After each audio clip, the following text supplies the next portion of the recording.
What's up, everybody? This is Ebmarah, and you're locked into All Things 140. We're back with another interview. I hope you enjoy. Yo, what is up? This is Ebmarah, and I'm gonna be interviewing this guy named Fermilat, but I'm gonna let him fucking introduce himself. So, introduce yourself, man. Hello, everyone. I am Jeremy, also known as Fermilat. I make loud, angry noises on the computer. And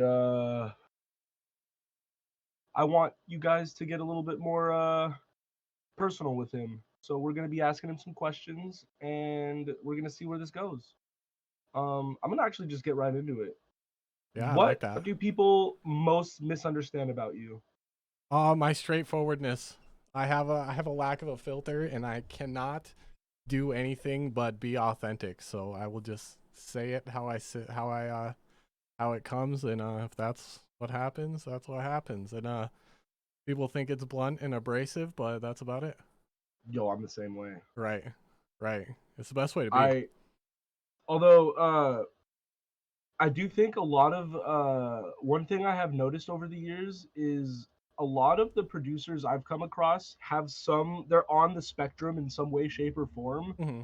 And at least for me personally, I need directness. So Yeah. it doesn't bother me when people are direct with me. I never get offended. I love that because if you're not direct with me, I'm gonna be asking a million questions. Right.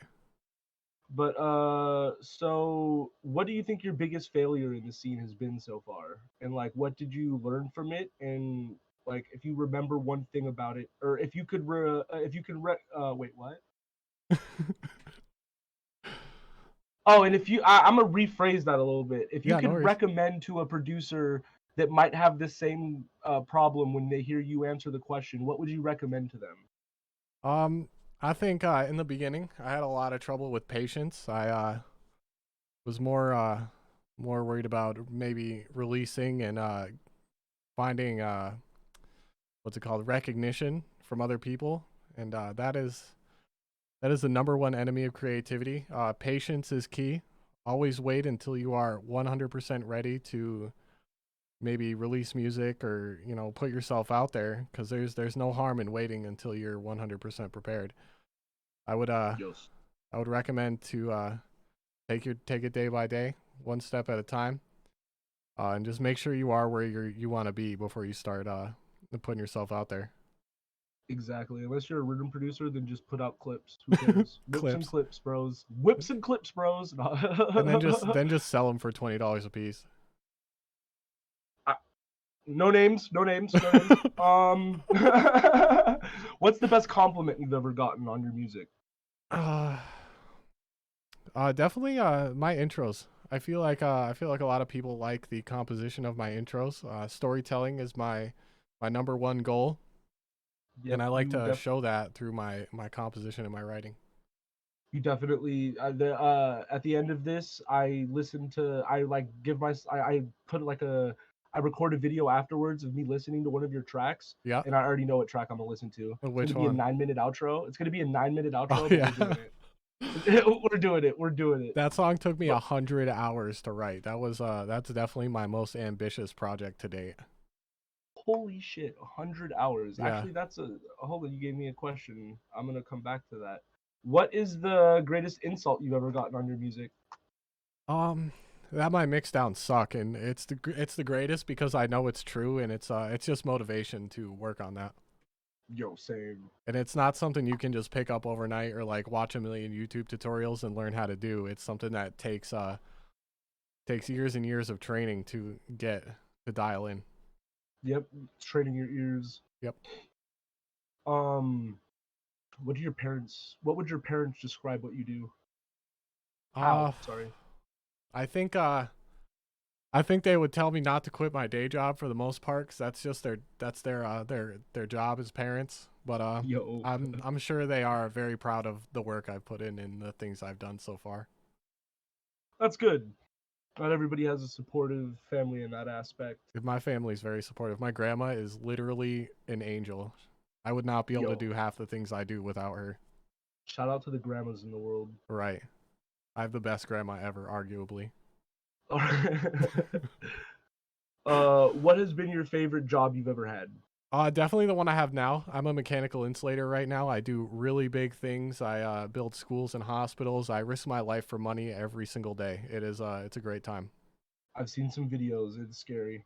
It is. I'm scared of heights, so when I see those videos, I have to look at it from a distance. You should see it. I'm like walking all slowly like a turtle over to the edge, and I gotta lean out the building and grab some stuff and pull it in or something. It's ridiculous. There's not enough money in the world they'd be able to pay me to get over that fear. Oh, trust me, there's a price. It'll get you out there. Don't worry. Don't worry. What's been your least favorite job to date?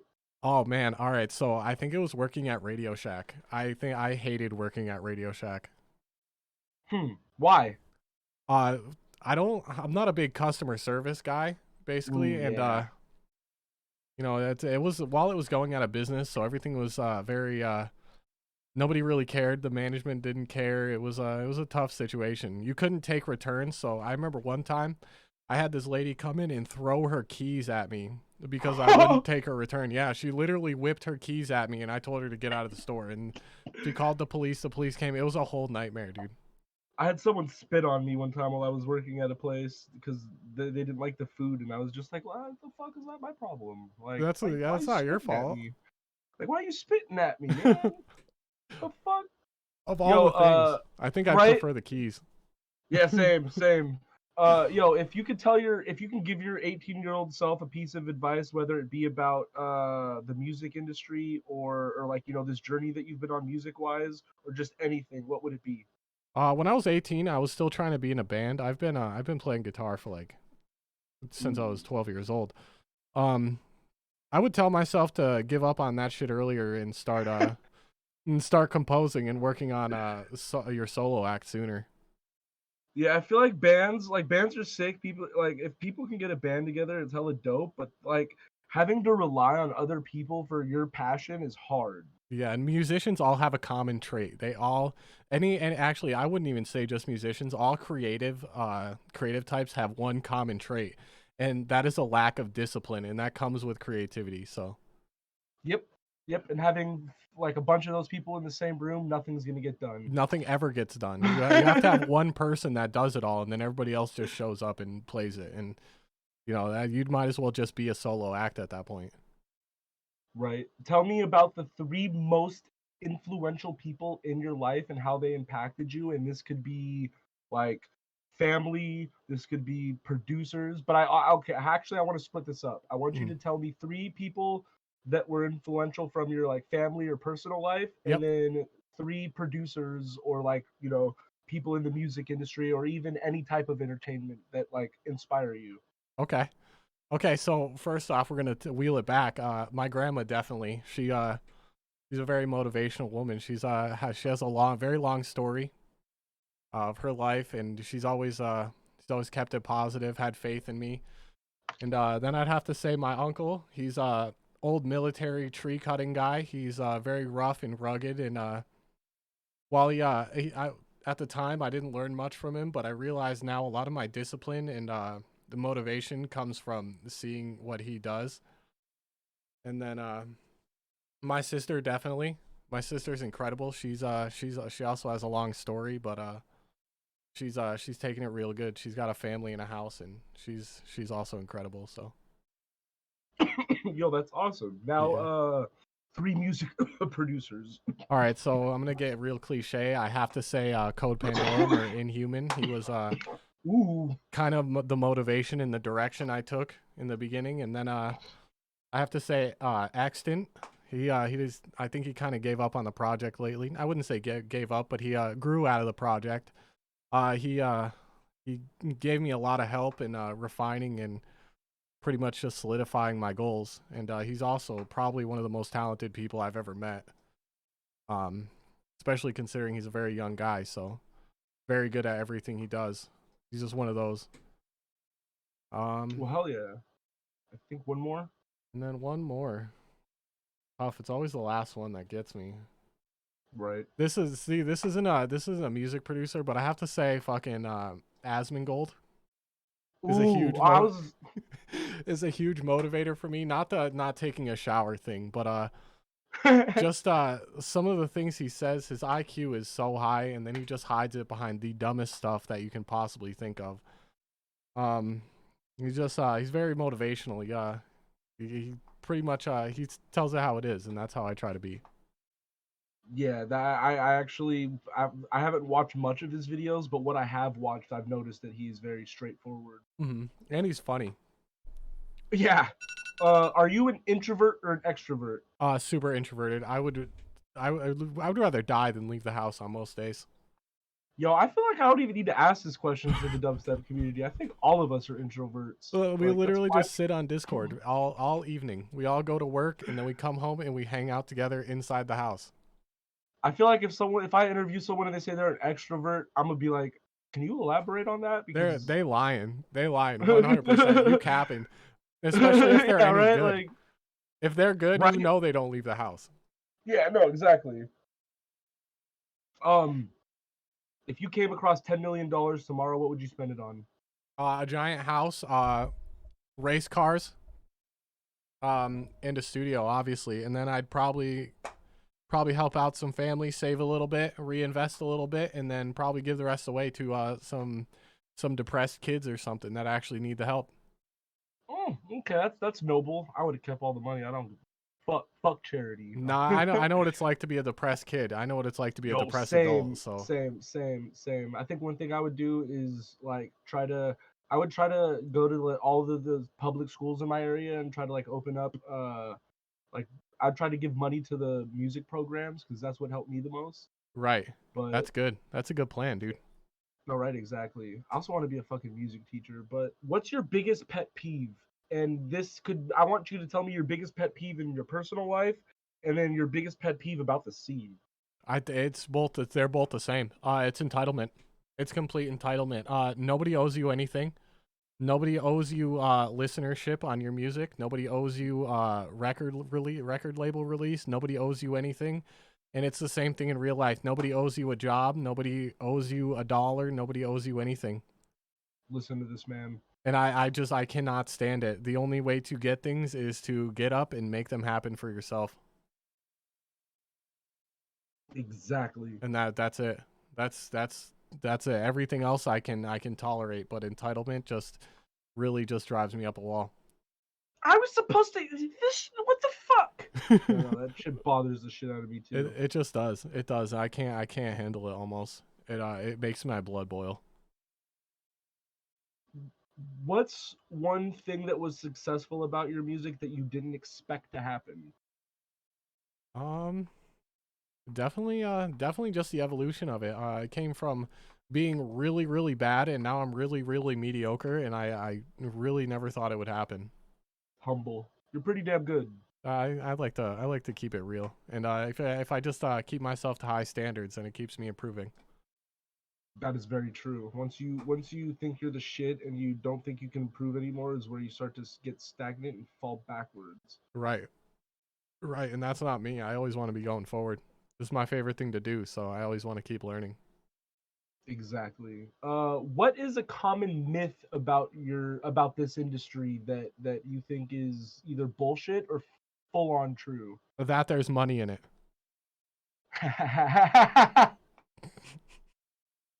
It's just like there's don't quit your day job. You know, even touring artists are Yo. struggling. I was reading a bunch of articles. There's a massive band called Miss May I, right? They wound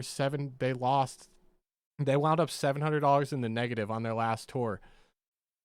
And they're like a international act. They tour the Jesus world Christ. and they're $700 negative from their last tour. There's no money in this unless you're doing everything. There's more than just writing music. There's no money in this. Yeah, no, not at all. Especially like I guess if you have the only place that you can really gain any money in, and that would be something that you can do where you don't really have to waste the money, Hmm. is in royalties. If you're someone like, if you're like a big rapper or like one of these big ass artists that are getting like millions of plays on each track, Yep. you might get like a couple of grand a month off of your shit. I Hmm. remember there was a rapper, Russ, that in an interview he was talking about when he popped off, like he had such a big catalog. That's the one thing too, is you need to have a catalog. Because Right. once you pop off, if you have a catalog and all of your music starts getting plays, the money will stack. But Right. yeah, I have definitely heard that touring is not what it seems to be. And even if you're, I wonder what Excision makes. If I'm being honest. You could probably Google it. I'm gonna be honest. All that stuff is like is public information for the most part. Okay, I'm gonna Google that after this. Then what? Okay, what is a challenge that you're facing right now in your project, and how are you tackling? It's definitely the composition speed. My release schedule is very slow. And I think it's my particularity to not write the same song over and over again, and I'm a little bit afraid of throwing ideas in the trash. Like I preach it all the time. Don't be afraid to write for the trash can, but it's one of those things where I just guide others to a treasure I can't possess. I have a hard time keeping the flow going. I take a lot of breaks and I put Yo, same. like I said earlier, I put 100 hours into one song trying to make sure it's perfect. Yeah, you're definitely when it comes to making music in this scene, you're a lot different Hmm. from a lot of the producers in that aspect because even me, I just pump shit out. Right, and I envy that a little bit actually. I wish I had the speed. I wish I could keep the creativity I have and the you know the what is it? The independence and still be able to have that speed. Well, one thing that helped me, and I don't know if this might help anybody else or even you, Hmm. but what I do is like I don't even know if I fit like I'll just start ideas. I Right. have like a whole bunch of different ideas in my head, even if it's just an intro or a drop idea, Hmm. and I just like I'll just open a fucking project file and start it, and then I'll come back to it later eventually, and then so I'll have like 15 projects I start in one day because I have like a whole bunch of different ideas in that one day. Hmm. I don't limit. I've tried not to limit myself to just focusing on one idea. Like if I'm working on an idea and I go, oh, this sounds like I have an idea that might pop off of like something like this, and Yeah. I'll just open another project and go straight to it. Doing that will give you like if you have 15 projects you can work on instead of just one, you'll eventually get to the point where you're popping through those 15 like throughout the day and you're Hmm. making progress on all of them. And then all of a sudden, like 3 days go by, and now you have like maybe 5 or 6 tracks done rather than just the one. But yeah, that's what I started doing is just like pumping out ideas and not like worrying about when I'm gonna get them finished. Hmm. That's a good plan. I'm gonna try that. Because yeah, I still have ideas that I started like a year ago that I haven't gone back to, and I Hmm. lost some of the projects. But like yeah, there's like I'm still working on ideas. That's a good plan. I will try that. I never even thought about that. Oh, dude, it like, and also just I don't know about FL, but in Ableton you can save project templates. Yeah. So like for instance, yeah, so like if you make certain genre like like certain styles, like if you have a different couple of styles in mind, Hmm. you can make different templates. So if you have like oh, I want to make a drum and bass track, you have a drum and bass template that is already set up to where now all you need to do is rearrange. Yeah. I got a template from one probably my favorite mentor ever, and he gave it to me back in 2020, and the only thing I did was delete a couple things off the load, and I still use it. It's pretty versatile for just about everything. Yo, same. Yeah, that's like those are the two big things that I can recommend. Hmm. Other than that, Ableton is a giant upgrade as far as workflow goes. From what Yeah. I've watched videos on people making music in both Ableton and FL, and from what I've learned with FL or with Ableton, just the drag and drop and just the way the whole like FL looks super crazy. Like there's Hmm. like it looks like there's a lot going on. In Ableton, the reason it like the the the minimalisticness of the DAW itself like allows you to really focus in on what you're doing, in my Hmm. opinion. No, I So get that that. that that will actually I feel like the reason why dude, for example, Andrew has been liking Ableton so much is because it allowed him to just like focus in on the track he's making rather than looking at the whole DAW. Mm. But yeah, what is the most important lesson you've learned in this scene so far? I feel like you've said this in your pet peeve. Yeah. So don't be entitled. Yeah, Uh, don't be entitled. give value before you expect anything in return. That was something that I used to hang out with a few people in the scene that didn't they wanted things from everybody, but they didn't want to give anything back. The thing you're here to do is entertain people, and if you don't give them the entertainment and you don't work on refining your delivery and the things you're giving them, then they're not going to give you what you want in return. It's there's No, an exchange of currency. It's a social currency, but you're not going to get what you want unless you take the time to learn these people and treat them like people and give them what they want, and then exactly. you'll flourish in return. That's also why I'm hoping this has like these interviews help the scene in a sense because I want people to be able to get to know people even before they talk to you. Hmm. So like when people hit you up, they'll be able to be like, "Hey, yo, bro, my grandma's hella sick, and I love my grandma. Like, we vibe about that." Right. Like, I had no clue that you have such a respect for your grandma. So like that could be a thing that brings you like a new friend. Hmm. But so yeah, that's kind of my hope for it. No, and I think this Um, is good too because you're delivering a tangible a piece of content to people, and it's something that they can have and go back to, and it's gonna bring entertainment value, and then you're gonna get the social currency you're looking for in return. exactly, and I get to fucking talk to and network on the spot with like a whole bunch of different producers. I'm starting off with the homies because this is comfortable for me and it's like less awkward because I already know you. Hmm. But oh my god, I'm a little nervous to interview strangers. Not even gonna Yeah. lie. Yeah, no, I get that. For all you stranger producers that are watching this, Stranger danger. in your opinion, what's the most important personality trait slash strength you can have to be in this industry? You um no, you've already answered that. It's yeah, fucking don't be entitled. yeah, well, it's discipline too. You have to be disciplined. You have to be ready to put in the work, because if you Yep. don't put in the work, there's going to be someone that does, and they're going to have what you want. And I'm sorry to say this. I mean, people on Facebook know me. I make a lot of jokes about the rhythm community, but one thing I will say is to the rhythm community directly is stop thinking you need to blow up in a year. You know what I mean? Like No, it there takes I've seen a lot of producers bitch and complain and like quit after a year of producing because they don't get the attention they think they like. I've been doing this for 8 years and I don't even feel that I have attention yet. I have mhm. some attention, but like It takes Precision doesn't know who I am. 10 years to create a successful brand. That's like a statistic. It's just under 10 years. Oh, so I'm getting close. You are Oh getting close, but shit. you're also your talent and your skill is matching your progress. Yo, let's go. Thank you. What is a piece of advice you want to give to someone starting out that you haven't already gave? Um find your identity. Identity is the biggest thing. You can go and you can learn how to do the same thing that everybody else is doing, but if you don't have an identity to match it, if you don't have your own piece of you to put into it, then you're not any different than that person, and they might as well just listen to that person. Exactly. I And feel I like I've think heard you say that a few times too, actually.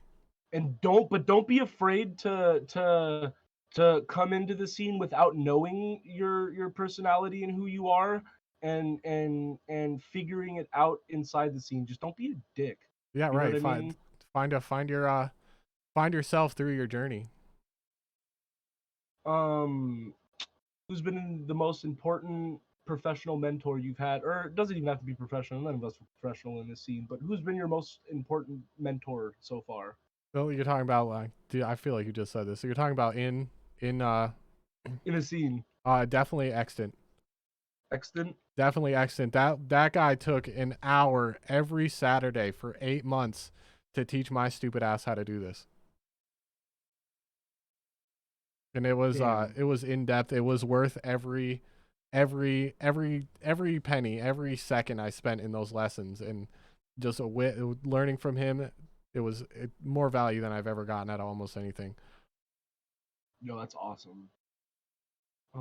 That question's kind of stupid. I'm actually going to delete this question here.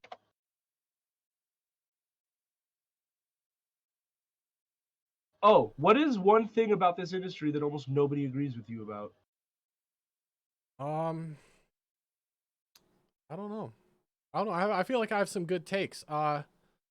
Yeah, I was gonna say I've never really heard anybody disagree with you when I've been around. Yeah, I mean, it's like there's different ways of viewing things, and this is like there's no book for this. There's no training manual. There's no you Nope. got to make your own path. So it's really hard. We're So one slowly thing, starting to get the don'ts. yeah, one thing that works for you may not work for the next person. So No, exactly. At what time of day do you get your best work done on music? on music, definitely on the weekends when I first wake up, or like Oh yeah. right before I go to bed. Probably within the last hour of being awake is probably when I get the best ideas. What is an occupation that if you had like, if you didn't have to worry about money, if you didn't have to worry about anything, what's a job you would want to try? I would love to do like astrophysics and like Ooh. cosmology and stuff like stars, space, astrology. Not astrology, astronomy. Okay, that's sick actually. Yeah. What are three producers you would want to shout out You, and of why? course, Ebmarah, because you're the dude. We spend a lot of time together. Um, yeah, right. I spent a lot of time with you. I spent a lot of time with dude, the guy who got the first interview. Definitely him. And definitely, oh yeah, and jump scare Tony. I just did a lesson with him, and he really opened a lot of doors in an hour too. That was a good session. So definitely him also. He's very talented. He's He's very talented. very talented. It has been crazy to watch him progress over the last like 5 years, I 4 years, actually I want remember to meeting all you guys like 5 years ago. say. Right? My brain's been a little bit fucked, but I do. What were you've been Fermilat the whole time, right? No, I had a something previous. I rebranded in early 2020, late 2019. I started formulating like what I wanted to do. The seeds kind of got planted. I'd say early 2020, I started to take it a little seriously. There was a little bit of a situation that went on, and I wanted to separate myself from it because I had nothing to do with it essentially. And I'm pretty sure anybody that's listening to this that knows. Um, so that kind of just like forced me into doing it, and then I sat down, I made a plan. I was like, listen, I'm gonna do this one right. So I got the name, got my branding, got my logo, got my first release together, and then the rest of that I did like 2 releases that year independent, and the rest of them were label releases. And that's kind of how my first year. Okay, okay. That's a But I've not always been this. I definitely had a different name before this. what do you want to give the name or you just want to It not give it? I used to be Riptide. It's like a shoddy confession, yeah. No, it's not bad. I wouldn't Whoa. trade that few that was like my No, first 3 years. I'm just realizing that I hella remember you, and we've been damn. Hold Yeah, we've on, been homies for a long time, yeah. mind blown. You were Riptide. Okay, holy shit. Yeah, no, I wouldn't trade that. That was like my first 3 years as an artist. I actually haven't been doing this that long. I'm pretty new in comparison to a lot of people. But that was But my first three years of trying. I wouldn't trade that for anything, but the launch of the new brand was definitely where I kind of dialed in my approach a little bit. you come off as a little bit more seasoned than just being in for a couple of years because you've been a sponge the entire time, just soaking everything up. I try my best. This is my favorite thing to do, and it's I could spend my whole life in the underground scene, and I will do it because I love to do it. I love to write music. I love to operate in the business, and It's just my Same. favorite thing to do. Like I feel like I've convinced myself that all I want to do is play locally. Like it would be cool to like I want to play Lost Lands and all the big festivals once or twice, you know what I mean? Right. But like my main goal is to get my name to the point where I probably could play shows all over the place, but Hmm. I don't want to do that. I want to like, if there's some artists that I fuck with that are coming to my town to play a show and they want me to play direct support, that's what I want to do. That's not bad too, because then you get to sit in your room like the introverts we all are and just write music. Yep, That's my exactly. that's my like I said, that's my favorite thing to do is just sit here and write music. It's the best thing to do. Oh, dude, it's so fun. I also love the promotion behind it. I don't know why, but I love thinking of dumb shit to post on Facebook to get people's attention. You like the business. You like running and operating your brand, that's another one of my favorite things to do. It's very interesting. What's a question you wish I asked you, and how would you have answered it? I don't know. You covered like all the bases here. Oh yeah, Um, thank you. nah, I knew the list of questions you sent me. I was like, I would have never thought of this. Yo, not even gonna lie to you. I didn't sit and write these down. I just googled like interview questions for podcasts, and like I'm not, I rephrase a lot of the questions, Yeah, but no, you made them applicable, but the what was the one that I was like, I literally took an entire personality test before we did this because it was on the questions. It was like, what is your what is your Enneagram type? I'm like, what is this? I'm like, what wait, even is wait, this? wait. So also on the when I sent you the questions, there were questions with numbers next to them Yeah. or dots, and those were the ones that I was most likely going to answer.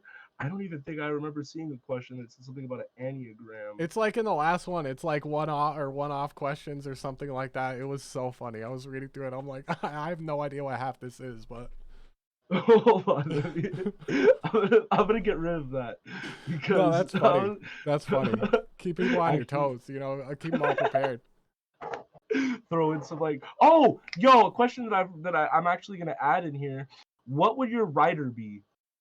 My rider? Oh, yo. So I want some I need two bangs, right? A case of water. I don't drink or smoke, so I don't need anything like that. And definitely a fresh pair of socks. I forget who I saw someone's rider one time when I was organizing shows for a local company, and they had a Mm-hmm. fresh pair of socks on it. And I was like, "Why do you do this?" And they're like, "Do you know how handy that comes in? Like when you're just Bro, chilling and you forget socks and all that stuff." So, definitely bangs. Definitely water because you need water to live. Maybe like dinner or something. That would be nice. Like to get like a decent meal like everywhere you go, kind of like as a like an exploration thing. You're traveling, so you go to a different place. You're like, okay, well, what's a good local place to eat? That's the best way to find yep, out about a place is local cuisine yep. Uh, hmm. and money. Give me all the money, You give me all the money, all the money. and Give me I your want a wallet. room full of bitches. No, I'm just playing. Don't Give me your cancel wallet. me. No, I can't do none of that. I'm committed. So Oh yeah, I'm also in a relationship. That was completely a joke. it's funny. I'm winking at the camera right now for the promoters. Wink, wink. No, I'm not winking, even though you can't see my eyes behind the reflection of the screen on my glasses. But What is so it's not I wouldn't put Tulsa, but like what is like I'm gonna think of a funny like are just did are you good about to person. dad sick joke this? Put good person on the back of their fucking pass Yeah, for the that would people be I it. want to Like hang a out with. great individual, an awesome person. You can't do these things without the support of people. So you gotta give them a little bit of credit and not debase them like some people. Exactly. But yeah, I think that basically sums this up. Right. Um, where can people listen to you other than the fact that you on the spotlight that is going to be coming out with this, there's going to be a QR code on that picture. So if you take your phone Hmm. and you scan that little QR code, it's going to take you to his link tree. So you're going to be able to get all of it. But just so he can say it, where can people find you? I'm a SoundCloud rapper, so SoundCloud's the best. Spotify's a goal this year, so if you could slide on over there, I have most of my distributed releases on there. Most of my label releases are on SoundCloud, so that's ultimately going to be the best place. But if you could go and bump that Spotify if you got it. Apple Music pays me a lot of money, so I'll take that. You know, anywhere. Yo, pro Anywhere tip that's for good for you. everybody. Yeah, Fermilat on everything. Just look up Fermilat on Google and Yeah. stalk him. Yeah, don't do that because it takes you to a bunch of NASA stuff when you'll find out where I stole my name from. But you know, moving on. Dubstep. But no, pro tip for everybody. For when I was doing a little bit of research on repost by SoundCloud, when you have distributed tracks on all platforms, use Reels on fucking Instagram and Facebook. And like, so what I would do is like, if you have like a promo video that you usually use for your shit, like something with like your logo on it and then just like the title of the track, make those with no audio, upload that to Facebook as a reel, and then pick the audio from Facebook and type in your name, type in your production name, and use your like release that you want to promote. You'll get paid a fuck ton of money off of those plays. Really? They pay more. Yeah, they pay more on Facebook and Instagram than any of the other streaming platforms. I will do that next time. I never thought of that. I usually just get teasers made and like a YouTube visualizer made there because they're pretty cheap on Fiverr. So yeah, no, see that's what. Yeah, so I legitimately just Googled gifs of fucking gorillas, and then I had this app that you can fucking you can add effects onto the gif, and I just made like fucking 30-second long gif videos of a gorilla, and I just put my fucking shit over it, and yeah, if it's distributed, they Facebook and Instagram, since they're both the same thing, they pay out a lot more than SoundCloud, Spotify, Apple Music. Like I was checking the fucking analytics of what I was getting paid, and when I was pushing on Instagram and Facebook, the amount of money I'd get for a certain amount of plays compared to on other sites was ridiculous. yeah, I mean SoundCloud and Spotify don't count. They're highway robbery. Yeah, they're highwaymen essentially. Absolute bullshit. Scam artists. Yeah, I mean, I'm still gonna use it because like I don't have any other choice. But might as well. Yeah, all right. the money counts. Every little penny counts. Right. I mean, I'm not doing this for money. I have a career that I love. I just do it because I love to. But you know, it's good to put money in the business. You know. Yeah, we're not doing it for money, but it is. I will say, and I feel like I can speak for a lot of us producers. It is very like it does feel good when you like to get, even if it's like $1, it feels good to get that off of your music, because it's like we are putting a lot of time and effort and thought and just ourselves into this. So it's just like, you know, yeah, we're doing it because we love it, but we also, you know, it doesn't hurt to make something off of it. 100 hours in one song, you know. Exactly. That song should be, you know what I mean? Yeah, it's very niche, so I don't expect a lot, but you know. No, that song is fire as hell. We're about to listen to it on the outro, but I'm gonna record that later. But thank you for this. Yeah, I think this about sums it up. Yeah, thank you. I appreciate it a ton, man. All right, have a good rest of your day. Yeah, you too, bud. Well, I hope you enjoyed that interview. That was Fermilat. And, you know, as we do with all of the interviews, I listened to one of their songs. This song is actually being released right now. So when this interview comes out, I want you guys to go over to Fermilat's page and run it up. Give a comment. Say Ebmarah sent you. But here we go. This is, I hate you, Fermi. Annie's Lobby. I can't pronounce that name, so forgive me, but I'm gonna like put a little, I'll like snip the image of the release in there.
So that was nasty as fuck. That was Fermilat. Annie's lobby. I'm assuming. If it's he'll probably give me shit if I said that wrong. But yeah, everybody go check out Fermilat. I hope you enjoyed the interview.